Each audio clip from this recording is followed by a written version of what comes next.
Let's read.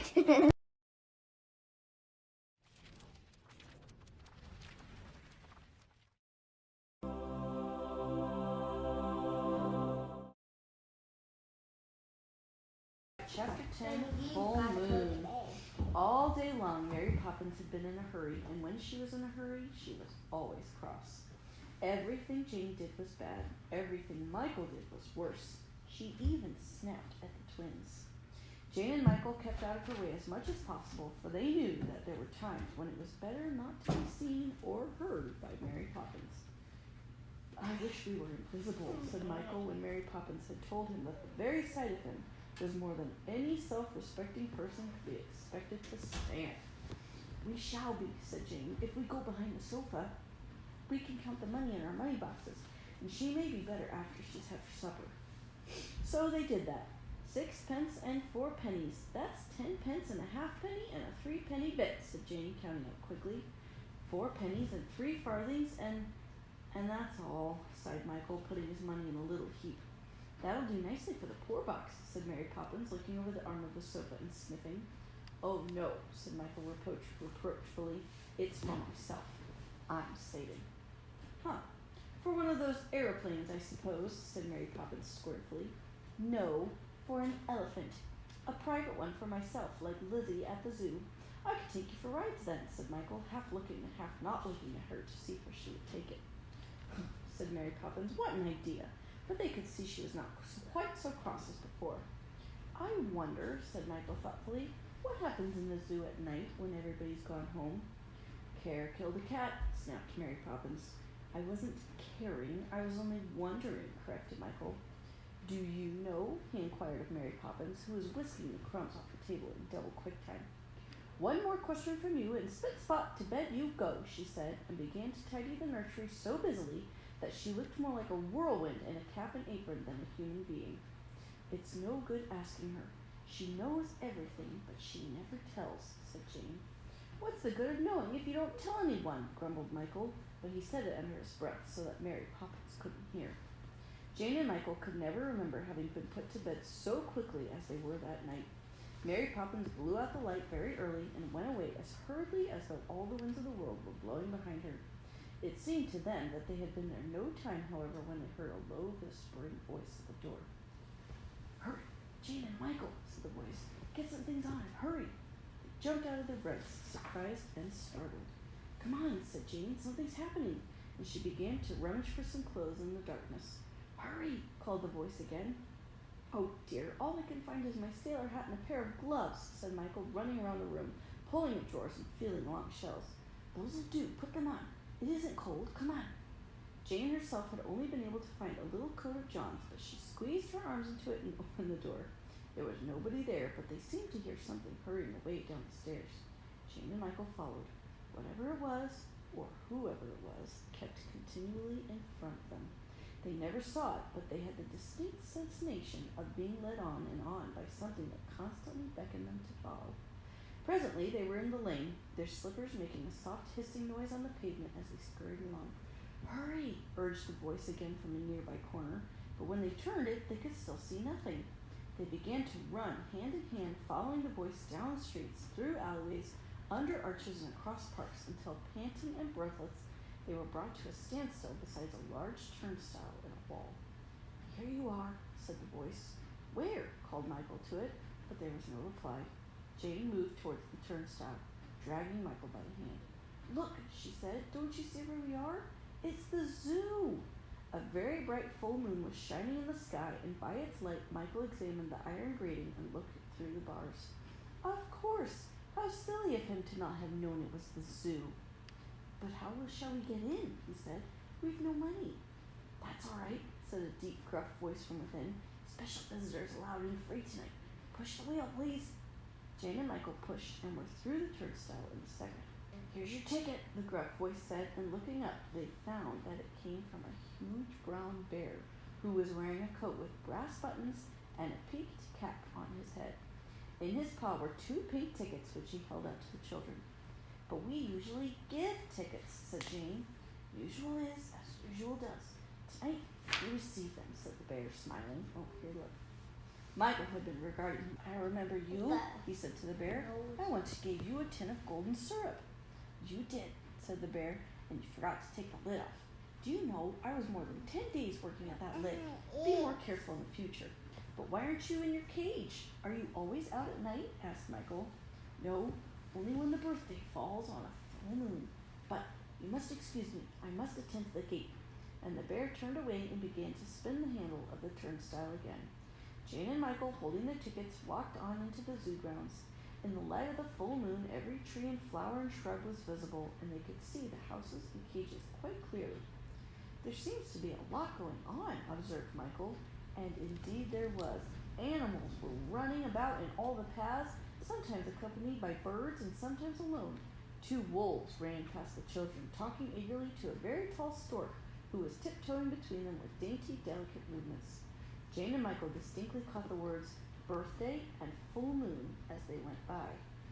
In the distance, 3 camels were strolling along side by side, and not far away, a beaver and an American vulture, and they all seemed to the children to be discussing the same subject. Whose birthday is it, I wonder, said Michael, but Jane was moving ahead, gazing at a curious sight. Just by the elephant stand, a very large, very fat old gentleman was walking up and down on all 4s, and on his back, on 2 small parallel seats, were 8 monkeys going for a ride. Why, it's all upside down, exclaimed Jane. The old gentleman gave her an angry look as he went past. Upside down, he snorted. Me upside down? Certainly not. Gross insult. The 8 monkeys laughed rudely. Oh, please, I didn't mean you, but the whole thing, exclaimed Jane, hurrying after him to apologize. On ordinary days, the animals carry human beings, and now there's a human being carrying the animals. That's what I meant. But the old gentleman, shuffling and panting, insisted that he had been insulted, and hurried away with the monkey screaming on his back. Jane saw it was no good following him, so she took Michael's hand and moved onwards. They were startled when a voice, almost at their feet, hailed them. Come on, you 2, in you come. Let's see you dive for a bit of orange peel you don't want. It was a bitter, angry voice, and looking down, they saw that it came from a small black seal, who was leering at them from a moonlit pool of water. Come on now and see how you like it, he said. But we can't swim, said Michael. Can't help that, said the seal. You should have thought of that before. Nobody ever bothers to find out whether I can swim or not. Eh, what? What's that? He spoke the last question to another seal, who had emerged from the water and was whispering in his ear. Who? Said the first seal. Speak up.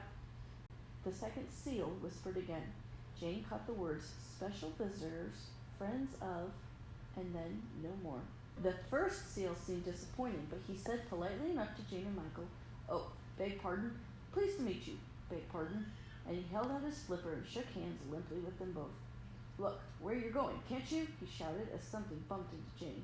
She turned quickly and gave a little frightened start as she beheld an enormous lion. The eyes of the lion brightened as he saw her. Oh, I say, he began, I didn't notice you. This place is so crowded tonight, and I'm in such a hurry to see the humans fed, I'm afraid I didn't look where I was going. Coming along? You oughtn't to miss it, you know. Perhaps, said Jane politely, you'd show us the way. She was a little uncertain of the lion, but he seemed kindly enough, and after all, she thought everything is topsy-turvy tonight. Delighted, said the lion in rather a mincing voice, and he offered her his arm. She took it, but to be on the safe side, she kept Michael beside her. He was such a round, fat little boy, and after all, she thought, lions are lions. Does my mane look nice? Asked the lion as they moved off. I had it curled for the occasion. Jane looked at it. She could see that it had been carefully oiled and combed into ringlets. Very, she said, but isn't it rather odd for a lion to care about such things?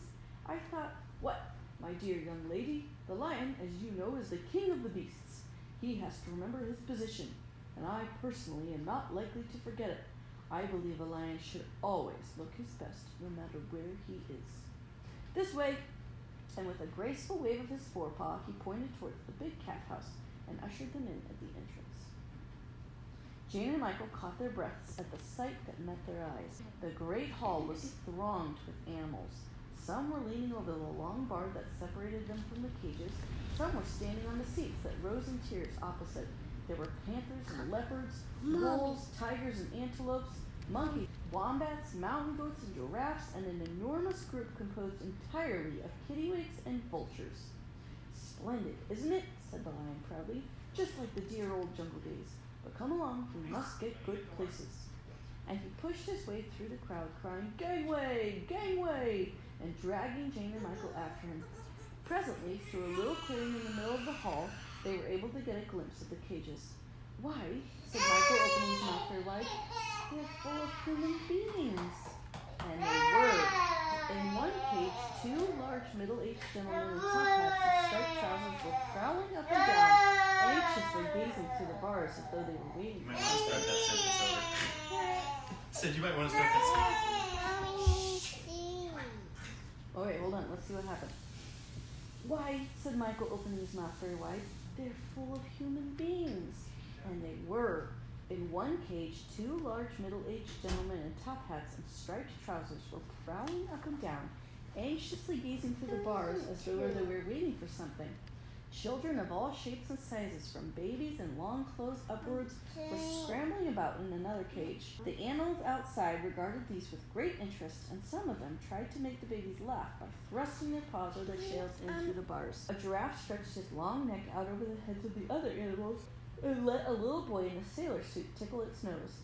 In a third cage, three elderly ladies in raincoats and galoshes were imprisoned. One of them was knitting, but the other two were standing near the bars, shouting at the animals and poking at them with their umbrellas. "Nasty brutes, go away! I want my tea!" screamed one of them. "Isn't she funny?" said several of the animals, and they laughed loudly at her. "Gee, look!" said Michael, pointing to the cage at the end of the row. "Isn't that Admiral Boom?" said Jane, looking very surprised. And Admiral Boom it was. He was ramping up and down in his cage, coughing and blowing his nose and spluttering with rage. "Blast my gizzard, all hands to the pump! Land ho! Heave away there, blast my gizzard!" shouted the Admiral. Every time he came near the bars, a tiger prodded him gently with a stick, and this made Admiral Boom swear dreadfully. "But how did they all get in there?" Jane asked the lion. "Lost," said the lion, "or rather left behind.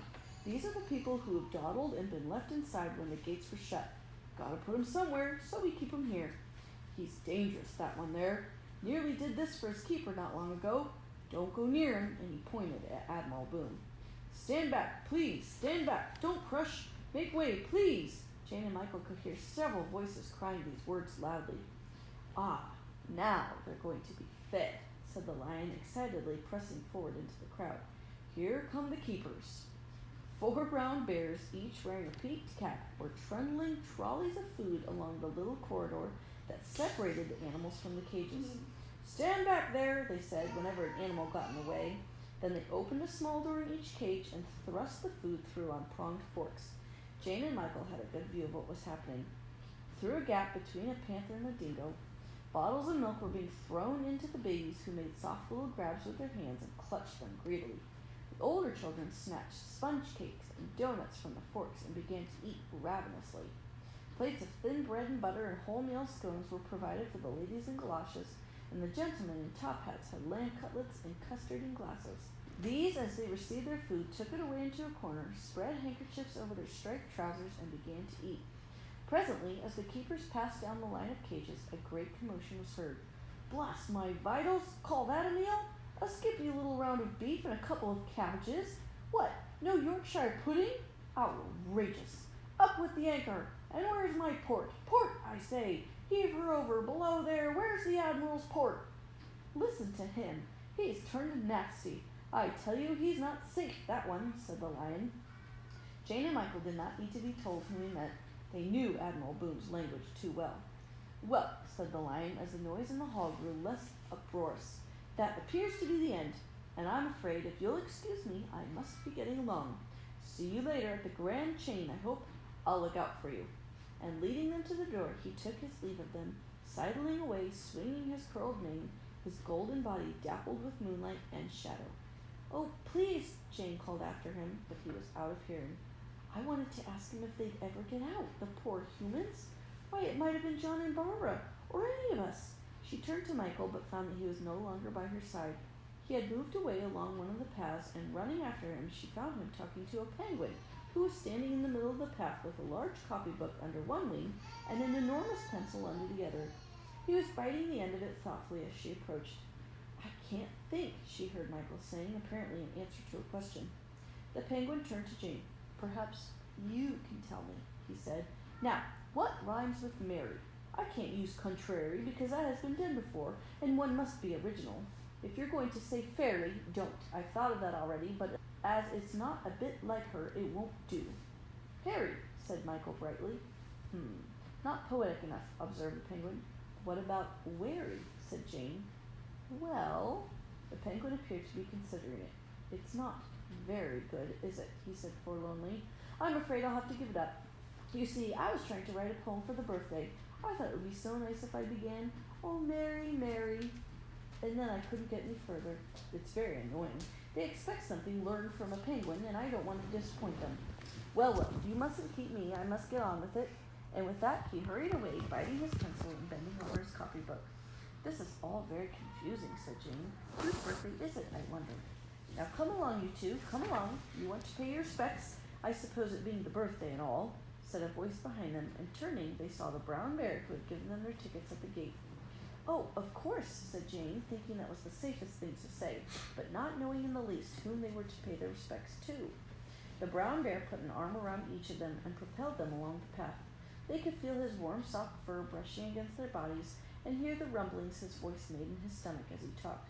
Here we are," said the brown bear, stopping before a small house whose windows were all so brightly lit that if it hadn't been a moonlight night, you would have thought the sun was shining. The bear opened the door and gently pushed the two children through it. The light dazzled them at first, but their eyes soon became accustomed to it, and they saw that they were in the snake house. All the cages were open, and the snakes were out. Some curled lazily into great scaly knots, others slipping gently about the floor, and in the middle of the snakes, on a log that had evidently been brought from one of the cages, sat Mary Poppins. Jane and Michael could hardly believe their eyes.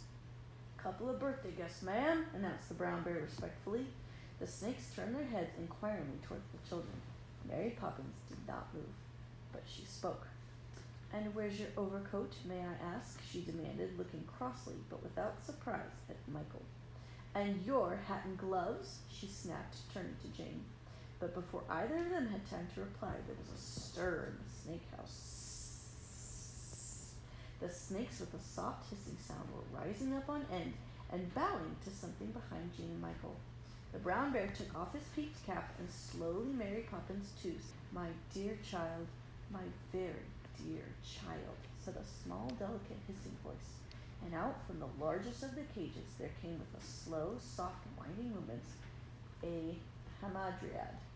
He slid in graceful curves past the bowing snakes and the brown bear towards Mary Poppins, and when he reached her, he raised the front half of his long golden body and, thrusting upwards his scaly golden hood, daintily kissed her, first on one cheek and then on the other.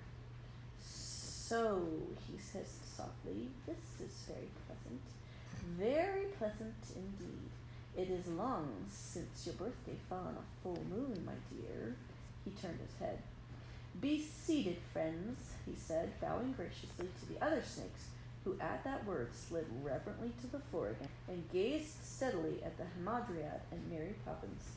The hamadryad turned then to Jane and Michael, and with a little shiver they saw that his face was smaller and more wizened than anything they had ever seen. They took a step forward, for his curious deep eyes seemed to draw them towards him. Long and narrow they were, with a dark, sleepy look in them, and in the middle of that dark sleepiness a wakeful light glittered like a jewel. "Who, may I ask, are these?" he said in his soft, terrifying voice, looking at the children inquiringly. "Miss Jane Banks and Master Michael Banks, at your service," said the brown bear gruffly, as though he were half afraid. "Her friends." "Ah, her friends. Then they are welcome. My dears, pray be seated." Jane and Michael, feeling somehow that they were in the presence of a king, as they had not felt when they met the lion, with difficulty drew their eyes from that compelling gaze and looked round for something to sit on. The brown bear provided this by squatting down himself and offering them each a furry knee. Jane said in a whisper, "He talks as though he were a great lord." "He is.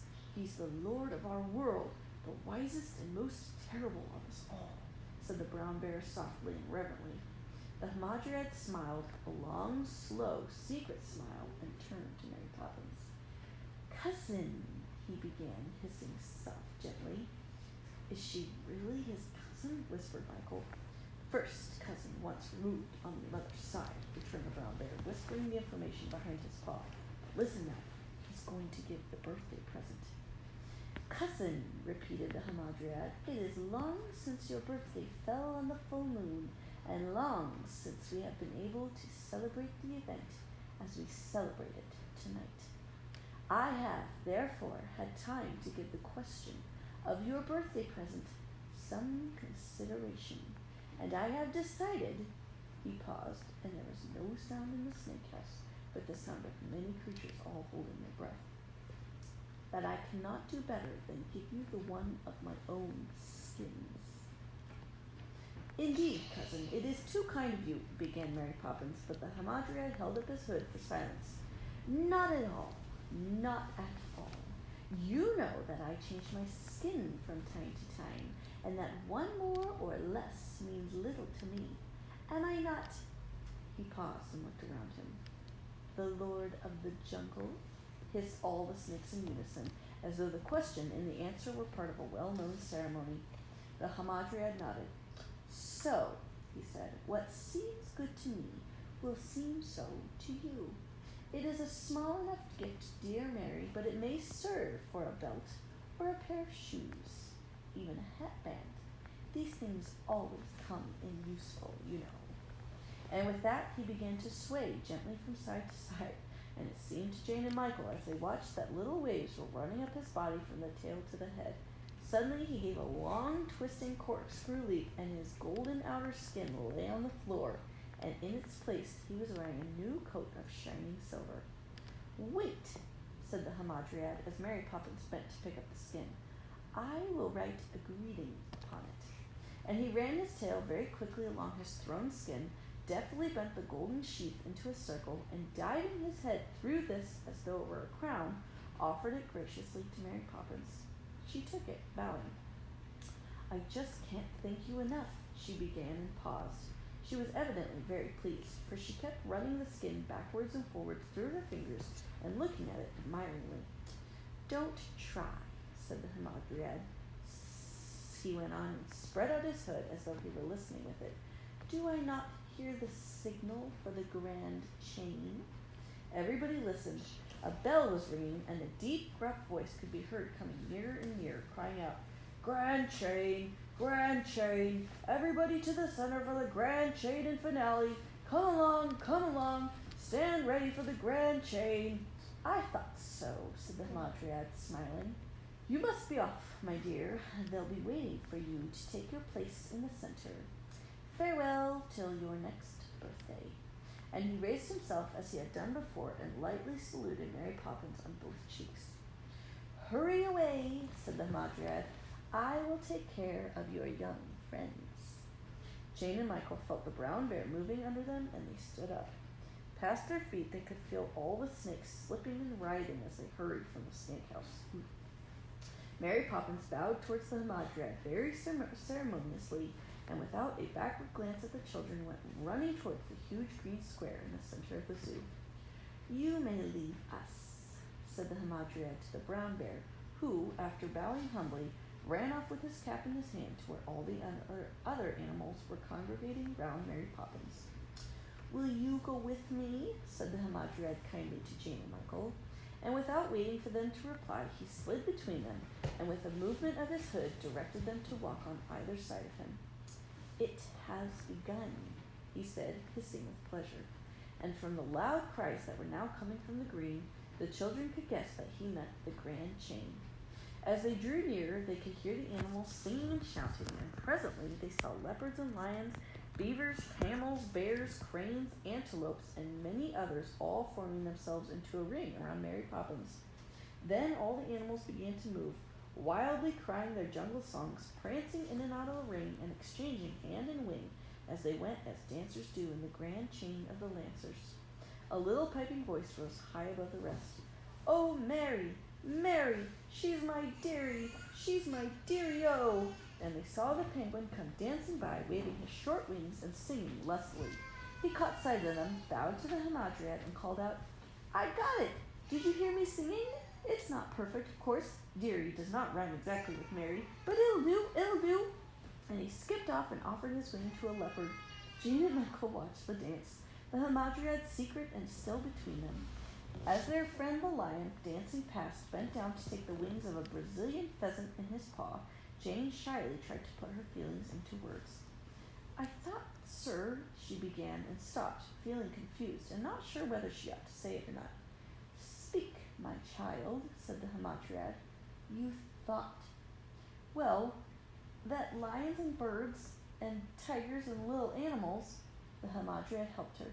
You thought that they were natural enemies, that the lion could not meet a bird without eating it, nor the tiger the hare, eh? Jane blushed and nodded. Ah, you may be right. It is possible, but not on the birthday, said the hamadryad.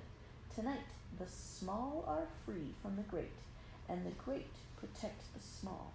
Even I, he paused and seemed to be thinking deeply, even I can meet a barnacle goose without any thought of dinner on this occasion. And after all, he went on, flicking his terrible little forked tongue in and out as he spoke, it may be that to eat and be eaten are the same thing in the end. My wisdom tells me that this is probably so. We are all made of the same stuff, remember, we of the jungle, you of the city. The same substance composes us, the tree overhead, the stone beneath us, the bird, the beast, the star. We are all one, all moving to the same end. Remember that when you no longer remember me, my child.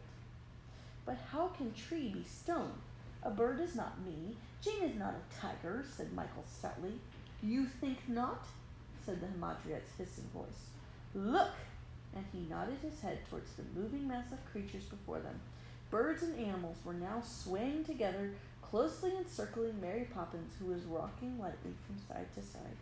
Backwards and forwards went the swaying crowd, keeping time together, swinging like the pendulum of a clock. Even the trees were bending and lifting gently, and the moon seemed to be rocking in the sky as a ship rocks on the sea. Bird and beast and stone and star, we are all one, murmured the hamadryad, softly folding his hood about him as he himself swayed between the children. Child and serpent, star and stone, all one. The hissing voice grew softer. The cries of the swaying animals dwindled and became fainter. Jane and Michael, as they listened, felt themselves gently rocking too, or as if they were being rocked. Soft, shaded light fell on their faces. Asleep and dreaming, both of them, said a whispering voice. Was it the voice of the hamadryad, or their mother voice as she tucked them in on her usual nightly round of the nursery? But was that the brown bear gruffly speaking, or Mr. Banks? Jane and Michael, rocking and swaying, could not tell. I had such a strange dream last night, said Jane as she sprinkled sugar over her porridge at breakfast. I dreamed we were at the zoo, and it was Mary Poppins' birthday, and instead of animals in the cages, there were human beings, and all the animals were outside. Why, that's my dream. I dreamed that too, said Michael, looking very surprised. We can't both have dreamed the same thing, said Jane. Are you sure? Do you remember the lion who curled his mane and the seal who wanted us to die for orange peel? Said Michael. Of course I do. And the babies inside the cage and the penguin who couldn't find a rhyme and the hamadryad. Then it couldn't have been a dream at all, said Jane emphatically. It must have been true. And if it was, she looked curiously at Mary Poppins, who was boiling the milk. Mary Poppins, she said, could Michael and I have dreamed the same dream? You and your dreams, said Mary Poppins, sniffing. Eat your porridge, please, or will you have no buttered toast?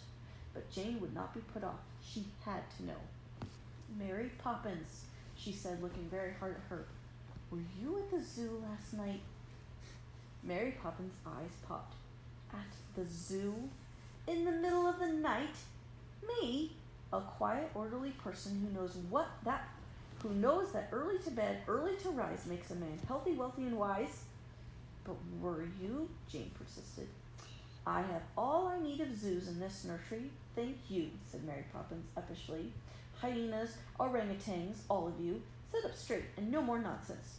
Jane poured out her milk. Then it must have been a dream, she said, after all. But Michael was staring open-mouthed at Mary Poppins, who was now making toast at the fire. Jane, he said in a shrill whisper. Jane, look! He pointed, and Jane, too, saw what he was looking at. Round her waist, Mary Poppins was wearing a belt made of golden, scaly snakeskin, and on it was written in curving, snaky writing, a present from the zoo.